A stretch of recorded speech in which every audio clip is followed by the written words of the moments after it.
¿Qué tal, mis queridos hermanos y toda la familia de María Visión? Vamos a encomendarnos al Espíritu Santo para que en este momento todos juntos podamos descubrir el proyecto de Jesús. El proyecto de Jesús que debe ser tu proyecto y ha sido en 2000 años el proyecto de la Iglesia. Y cada cristiano, cada bautizado, estamos llamados a reproducir en nuestra vida el proyecto de Jesús.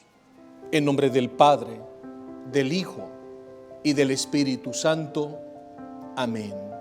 Señor Jesús, queremos pedirte la gracia de la unción de tu Santo Espíritu, para que desde tu palabra divina podamos descubrir tu proyecto y así, con tu asistencia divina, podamos hacerlo nuestro para después compartirlo con los demás, en nuestras familias, con nuestros hijos, con nuestros nietos y con todos nuestros seres queridos. Y que donde quiera que nos encontremos, ya sea en la universidad, en el trabajo, en la familia, en el apostolado, sepamos dar testimonio de ti, reproduciendo tu proyecto de salvación para la mayor gloria de nuestro Padre Celestial. Amén. En nombre del Padre, del Hijo y del Espíritu Santo. Amén. Mis queridos hermanos, en este momento les invito a reflexionar en 5 puntos que definen desde el Evangelio el proyecto de Jesús.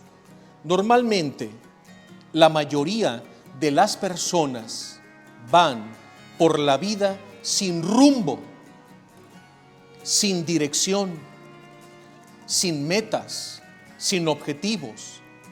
Es más, casi podemos decir que la mayoría de nuestros hermanos en la fe no conocen cuál es su misión.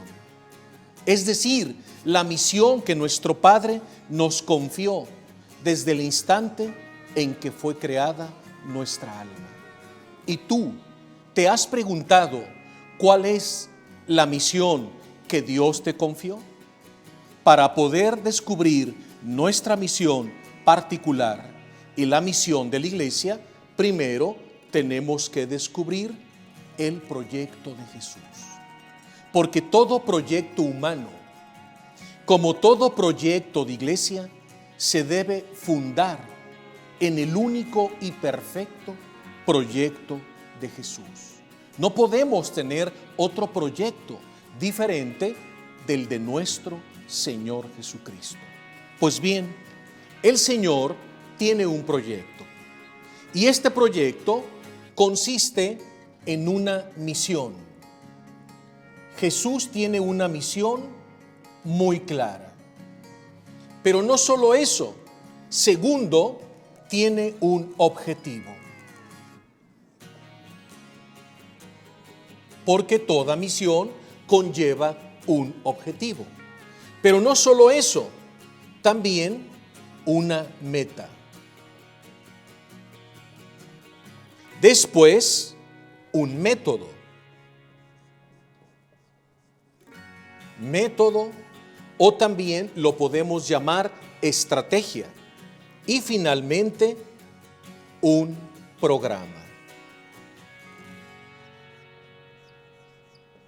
Emprender cualquier proyecto de vida sin un orden, sin una metodología, sin una estrategia, es ir al fracaso.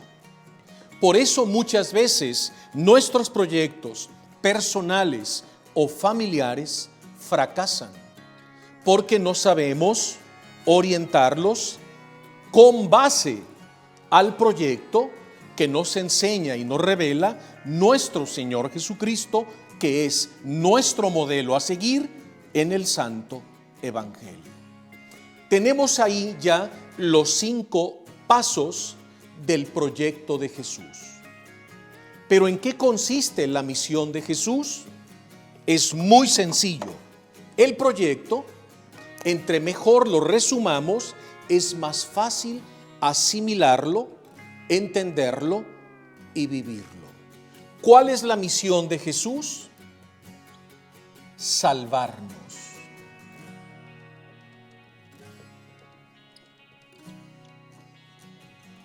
Entonces estamos hablando de un proyecto de salvación. A eso vino el Señor. A eso fue enviado por nuestro Padre Celestial, como lo dice el mismo Evangelio en Juan 3:16. Escuchemos: tanto amó nuestro Padre Celestial al mundo, es decir, a los hombres, que envió a su Hijo único, para que todo el que crea en Él no se pierda, sino tenga vida eterna. He aquí Juan 3:16. Tanto amó nuestro Padre Celestial a todos los hombres, que envió a su Hijo Jesucristo, para que todo aquel que crea en Él no se pierda, sino que al creer en Jesús tengamos vida eterna. A eso vino Jesús, a redimirnos, a salvarnos de nuestro pecado, a salvarnos del mundo, de nuestra concupiscencia, es decir, de nuestras debilidades carnales, pero también a liberarnos y salvarnos de la influencia del demonio. Por eso Jesús es nuestro Redentor, porque Él vino con una misión salvífica para dar su vida en la cruz, en el Calvario, por cada uno de nosotros, y derramar su sangre preciosa para nuestra salvación. Porque tanto amó Dios, nuestro Padre, a todos los hombres, que envió a su Hijo Jesucristo, para que todo el que crea en Él no se pierda, sino tenga vida eterna. Esa es la misión de Jesús.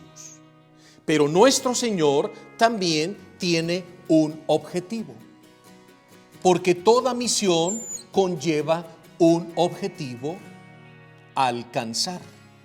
¿Y cuál es ese objetivo de Jesús? En todo, hacer y vivir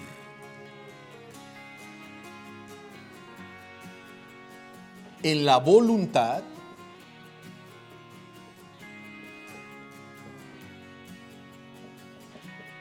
de su Padre. Ante todo, Jesús viene a vivir en la voluntad de su Padre Celestial, nuestro Padre. Él mismo lo dice en el capítulo 4 del Evangelio de San Juan, versículo 34.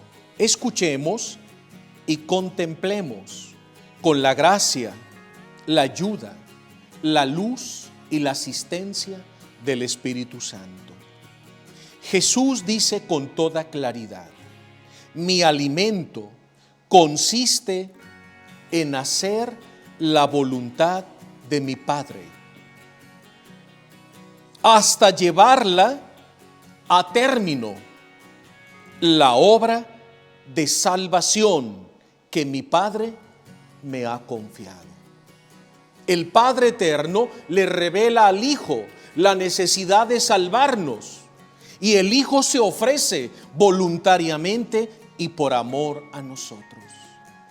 Por eso, Jesús mismo dice: mi alimento es hacer continuamente la voluntad de aquel que me ha enviado, y de llevar su voluntad a feliz término hasta completar la misión que se me confió: salvar a todos los hombres, nuestros hijos, creados a nuestra imagen según nuestra semejanza. El Señor lo dice con claridad: mi alimento es hacer la voluntad de mi Padre, a eso he bajado del cielo. Pero esa misión salvífica que conlleva hacer y vivir la voluntad de nuestro Padre Celestial, también conlleva una meta. ¿Y cuál es la meta a llegar? ¿Qué pretende nuestro Señor Jesús? Él vino a salvarnos, sí, cumpliendo la voluntad de su Padre, pero no es suficiente. Nuestro Señor tiene que completar un proyecto que ha recibido del amor de nuestro Padre Celestial. ¿Y en qué consiste la meta? En instaurar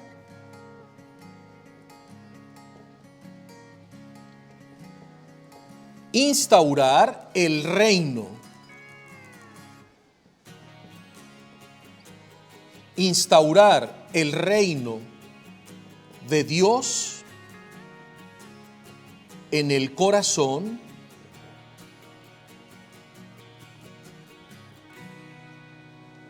de los hombres.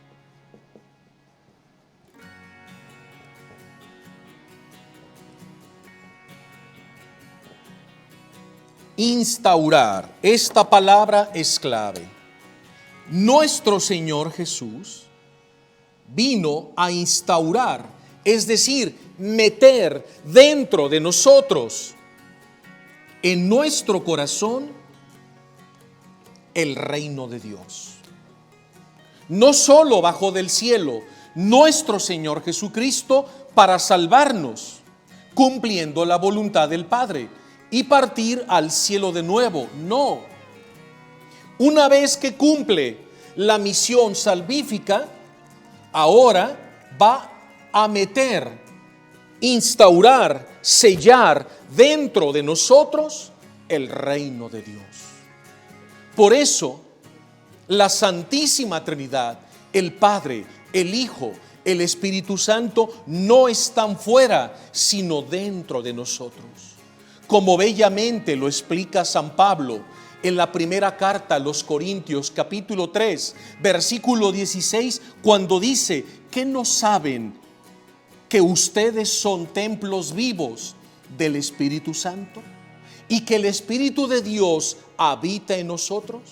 Y que ese templo de Dios sagrado y consagrado somos cada uno de nosotros por el bautismo y por la confirmación. Santuarios de Dios, tabernáculos de Dios, templos vivos del Espíritu Santo. Porque nuestro amadísimo Señor Jesucristo no solo vino a salvarnos, sino a instaurar su reino de redención, su reino de amor, su reino de vida, de belleza, de paz, de dulzura dentro de nosotros. Lo que habíamos perdido en Adán, Jesús, nuevo Adán, nos lo ha recobrado con su misión salvífica, instaurando ese reino de redención dentro de cada uno de nosotros. Pero todo proyecto conlleva también un método. ¿Y cuál es el método de Jesús para realizar esta misión, esta obra que el Padre Celestial le ha confiado al Hijo? El discipulado.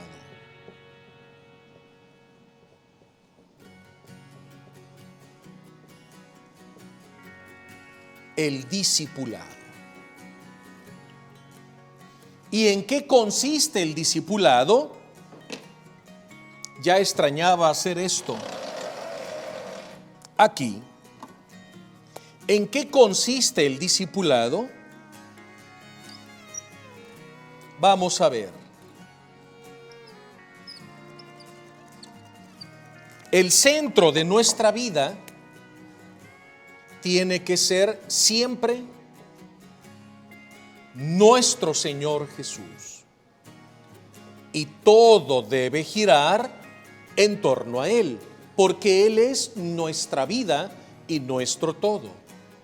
Cuando nosotros estudiamos cuidadosamente el Evangelio, descubrimos que en torno a nuestro Señor Jesucristo hay círculos concéntricos.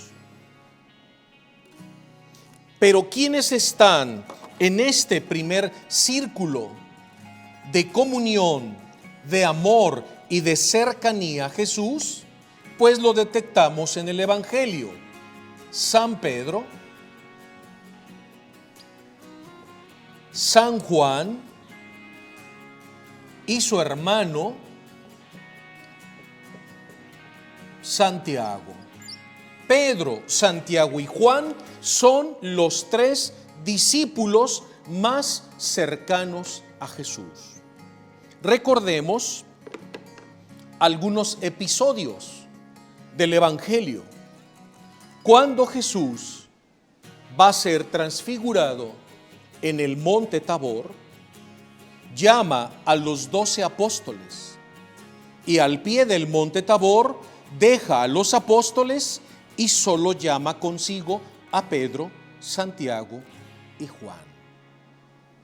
Cuando Jesús se encuentra en Cafarnaúm y se le acerca a Jairo, el jefe de la sinagoga, porque su niña está agonizante, cuando van de camino se llegan los siervos de Jairo y le dicen: no molestes más al maestro, porque tu hija ha muerto. Jesús mira con fe a Jairo y le dice: ánimo, solo ten fe. Entraron a la casa. Jesús retiró a toda la muchedumbre y solo permitió que entraran a presenciar la resurrección de la hija de Jairo a Pedro, Santiago y Juan. Del grupo de los 12 apóstoles eran los más predilectos y los más acercados a Jesús. Cuando se aproxima ya la víspera de la pasión del Señor y el Señor llega al huerto del Getsemaní, deja en la gruta de la aprehensión a los apóstoles y nuevamente llama consigo a Pedro, Santiago y Juan. En el Evangelio se destacan Pedro, Santiago y Juan como el círculo más cercano a Jesús.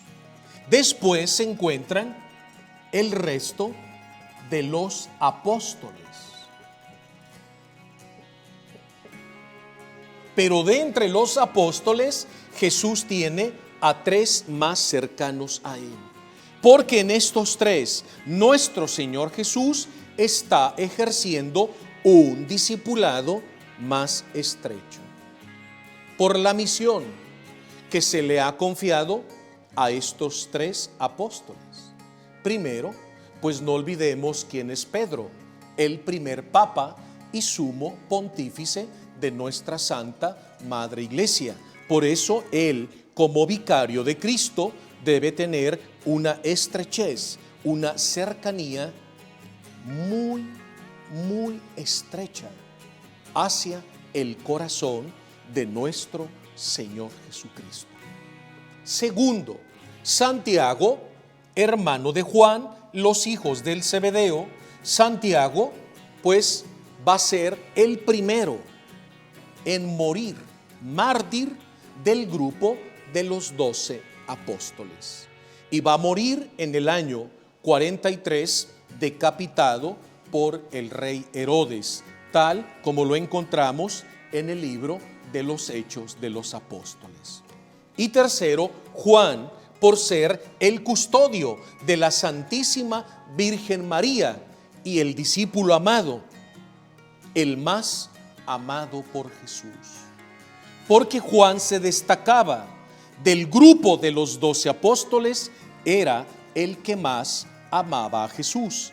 Y como el amor es correspondido, pues él recibía la correspondencia según la medida de su amor, y por eso se destacaba en amor entre el grupo de los 12 apóstoles. Por eso Juan, el discípulo amado, tuvo la dicha de recostarse en la última cena en el pecho de Jesús. Y Juan, recostado en el pecho de Jesús, escuchó los latidos del corazón amantísimo de nuestro Señor Jesucristo. Con esto San Juan nos está revelando qué es la Eucaristía, qué es ir a misa.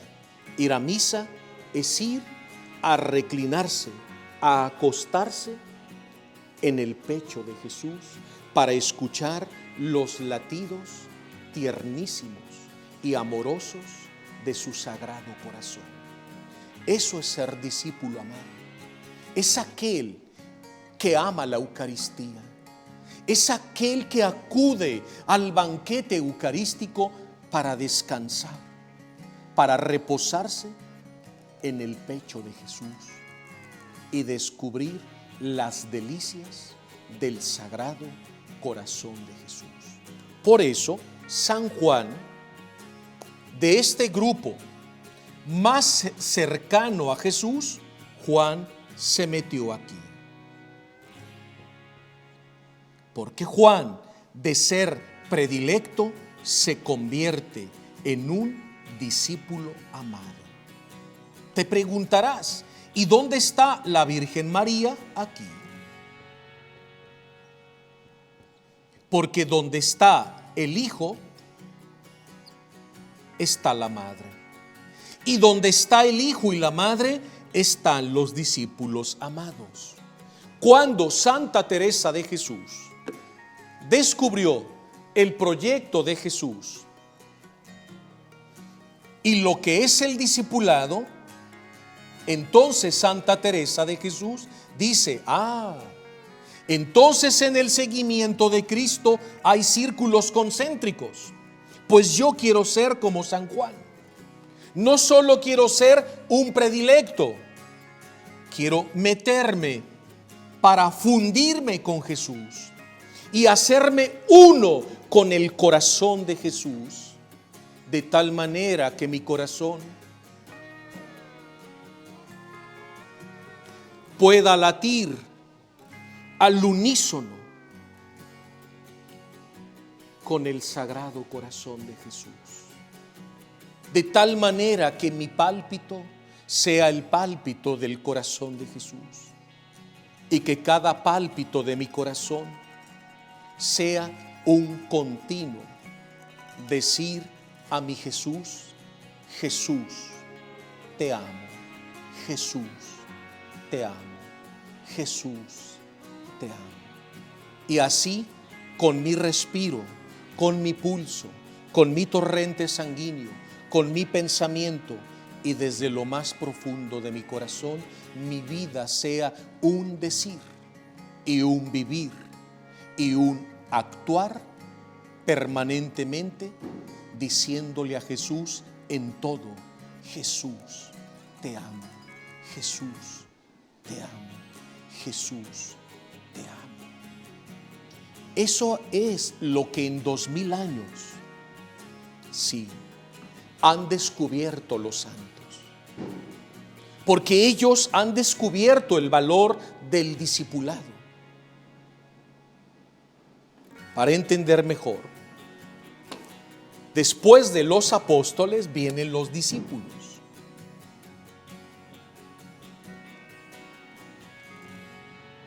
Pero hay otro círculo. Y en este otro círculo se encuentra el pueblo. Entonces, la dinámica del discipulado es que un día nosotros pertenecíamos al mundo, pero Jesús nos llamó y nos hizo sus discípulos. Pero el Señor no solo quiere discípulos, sí, quiere discípulos con la misión de que un día estos discípulos llegarán a convertirse en apóstoles. ¿Quién es el discípulo? El alumno, el que está en formación, el que recibe. Pero ese discípulo, que es el que está en formación, tarde o temprano tiene que llegar a convertirse en un apóstol del Señor. ¿Y qué quiere decir apóstol? Es el que ya puede ser enviado por Jesús a evangelizar, a predicar el evangelio, a formar otros discípulos que llegarán a ser apóstoles, porque el apóstol es el que instruye, el que forma, el que enseña. Apóstol quiere decir maestro, pero el discípulo tiene que llegar a ser un apóstol.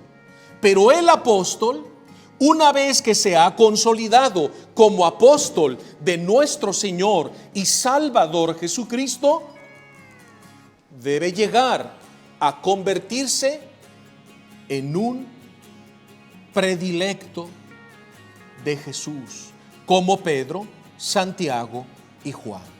Pero esa no es la meta final. Santa Teresa de Ávila lo entendió y dice: ahora que he descubierto que Juan rompe el círculo más estrecho y se convierte en un discípulo amado,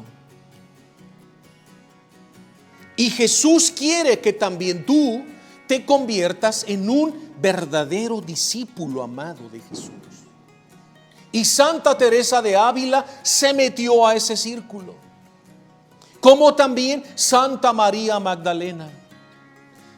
San Pablo también se metió ahí, San Francisco de Asís, San Juan Pablo II, Santa Teresa de Calcuta y, vale la pena decirlo, nuestro jovencito Carlo Acutis, recientemente canonizado, elevado a los altares por Papa León XIV.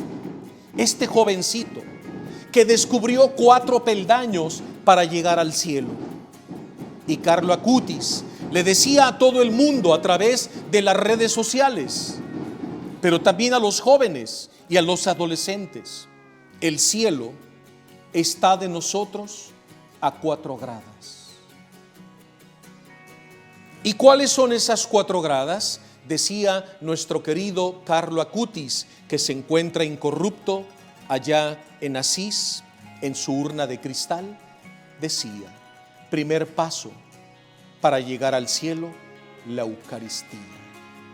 Segundo, la visita frecuente a las capillas de adoración perpetua, donde Jesús sacramentado nos aguarda y nos espera. Tercero, el estudio fervoroso y asiduo y ordenado de la palabra de Dios. Y cuarto, el amor a la Santísima Virgen María como nuestra Madre Intercesora, rezando todos los días el Santo Rosario. Y Carlo Acutis, como San Juan, el discípulo amado, también se metió a este círculo más estrecho, donde se encuentran los discípulos más amados de Jesús. La pregunta es: ¿y tú, en relación al discipulado de nuestro Señor Jesús, en cuál círculo te encuentras? Eso es interesante.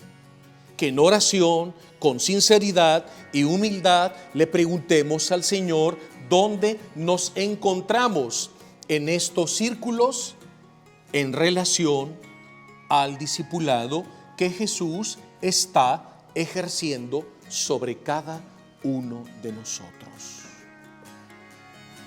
Y así Jesús iba realizando su proyecto salvador, reclutando discípulos, que los entrenaba también, que los convertía en apóstoles. Y de entre los apóstoles tenía sus predilectos, y de entre sus predilectos, sus discípulos amados. Y le pido a Dios que también un día tú y yo lleguemos a estar en el círculo más estrecho de los más amados de Jesús Maestro. Ahora volvamos al paso número 5, el programa. Porque Jesús tiene un programa que encontramos en Lucas 4, 18, 19. Y ese programa tiene 5 pasos. Vamos a descubrirlo. Si abrimos nuestra Biblia en el Evangelio de San Lucas, en el versículo 18 y 19, encontramos el proyecto de Jesús. Lucas capítulo 4.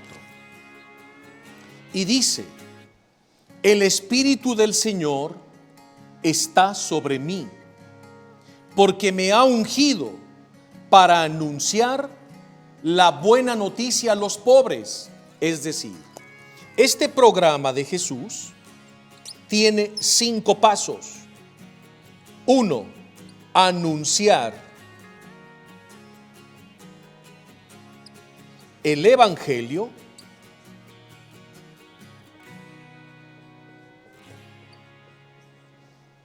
Anunciar la buena nueva, es decir, el Evangelio. ¿A quién? A todos, a los pobres de espíritu como a los pobres físicamente hablando. Porque hay 2 tipos de pobres: los que reconocen espiritualmente su necesidad de Dios, pobres de espíritu, y los que son pobres materialmente hablando. Y Jesús vino bajo del cielo con un programa de salvación para anunciar el Evangelio a todos los hombres. Segundo, el Espíritu del Señor está sobre mí, porque me ha ungido para liberar a los cautivos. Número 2, liberar. Liberar a los cautivos. Pero ¿a los cautivos de qué? ¿Qué es lo que nos tiene privados, cautivados como una prisión? El pecado.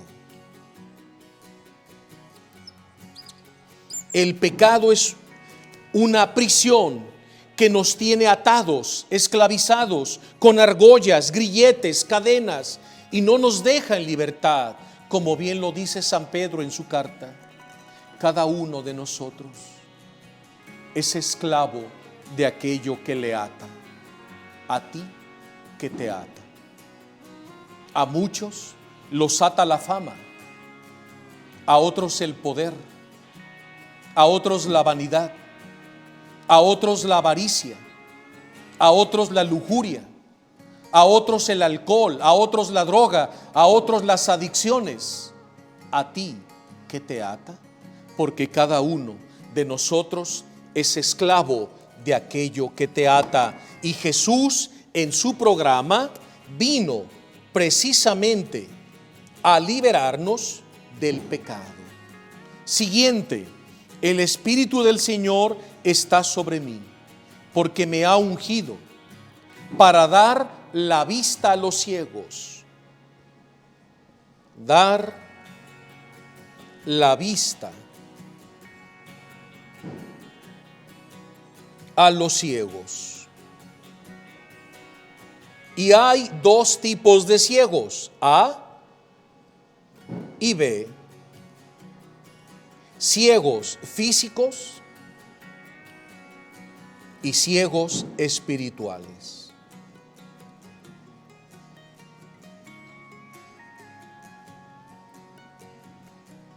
Ciegos físicos nos quedan claro, son los que nacieron privados del don de la vista.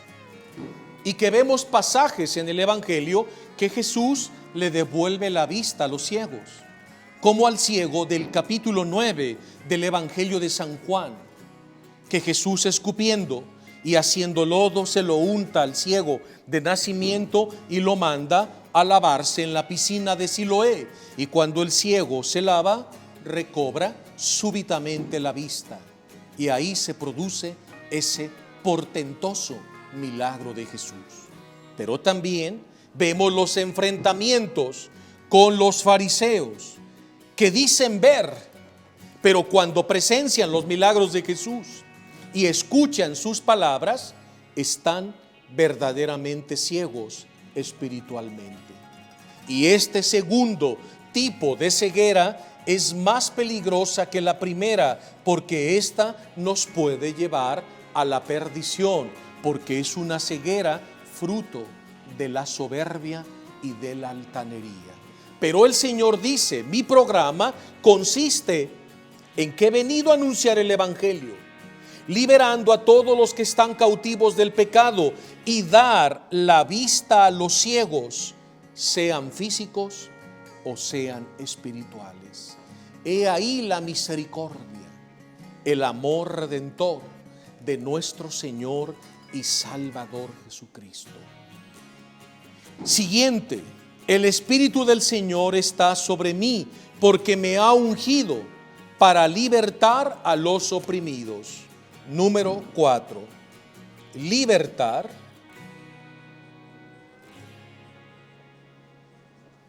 a los oprimidos.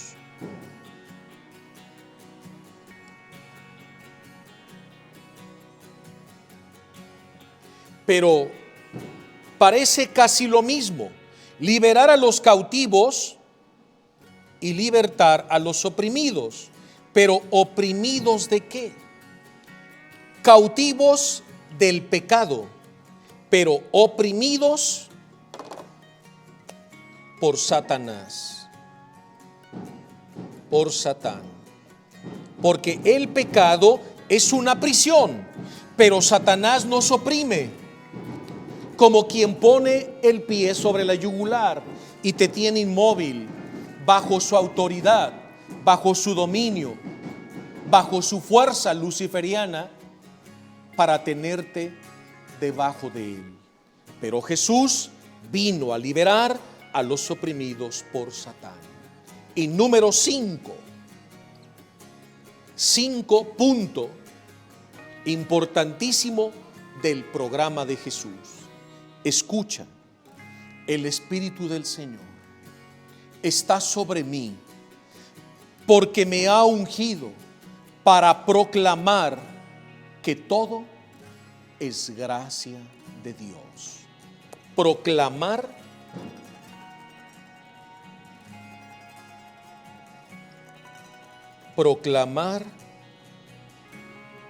que todo es gracia. Esta palabra es clave, gracia de Dios. San Pablo lo dice bellamente en sus cartas. Dime tú, ¿qué tienes que no te lo haya dado el Señor? Porque todo lo que tenemos en esta vida es gracia de Dios. ¿Quién te dio el don de la vida? El Señor. ¿Quién te la conserva? ¿Quién te da una familia? ¿Quién te da un esposo, una esposa e hijos y nietos? El Señor.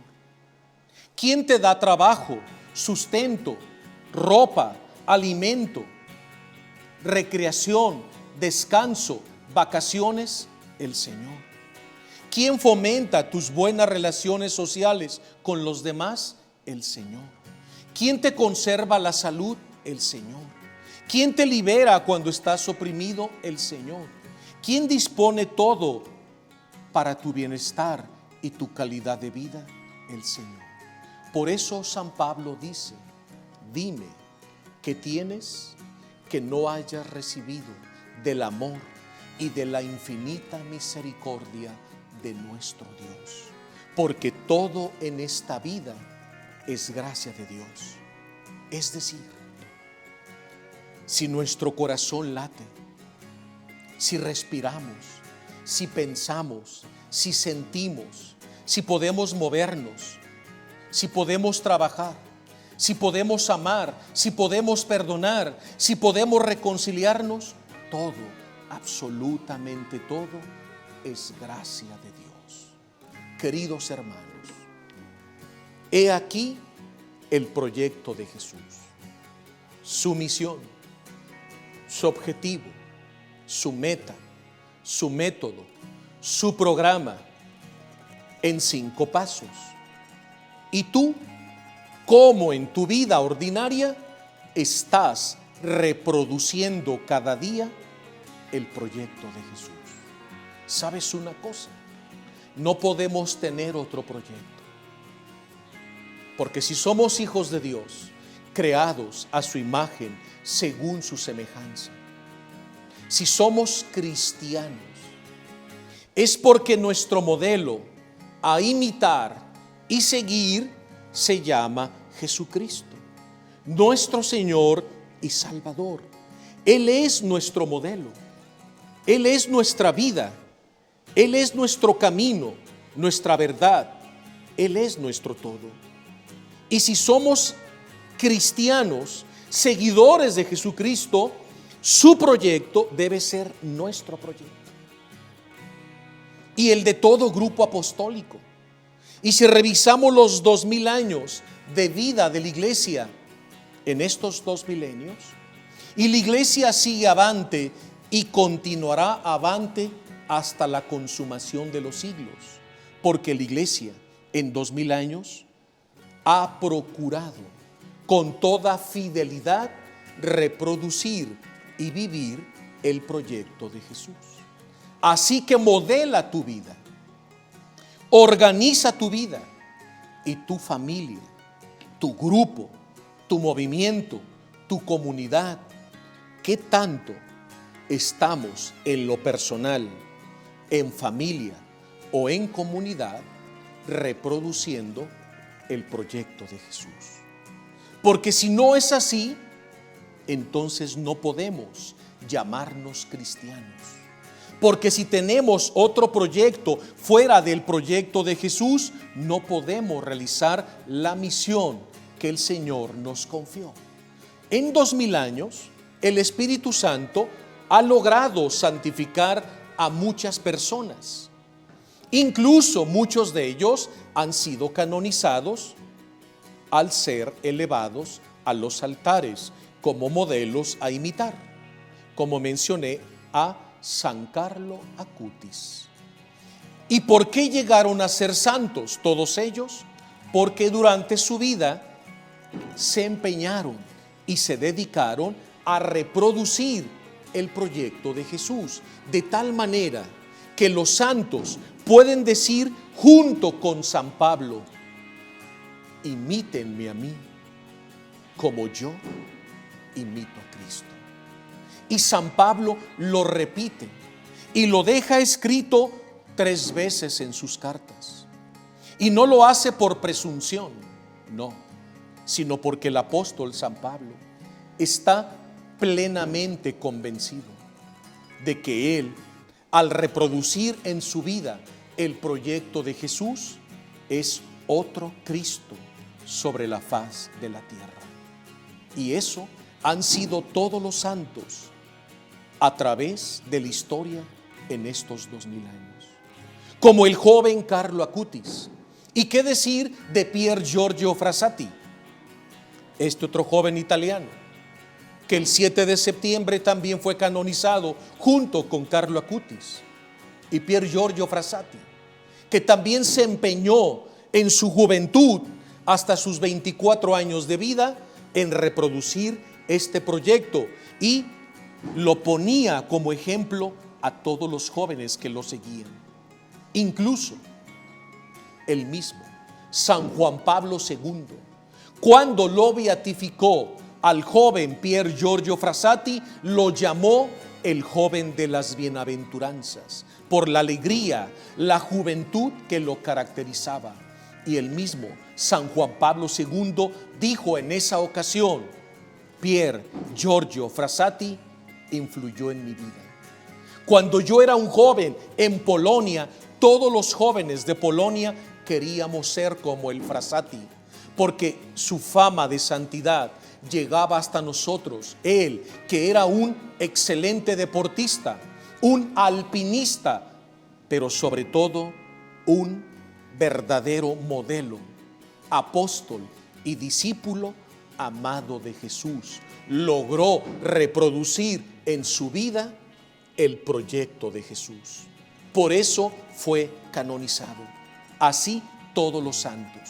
Ahora nos queda claro en esta reflexión que estamos terminando.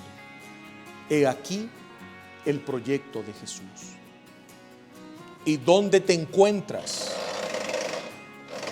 En los círculos del discipulado. Porque el reto no es quedarte aquí, ni aquí, ni aquí, sino llegar un día a fundirte con Jesús para estar con Él toda la eternidad.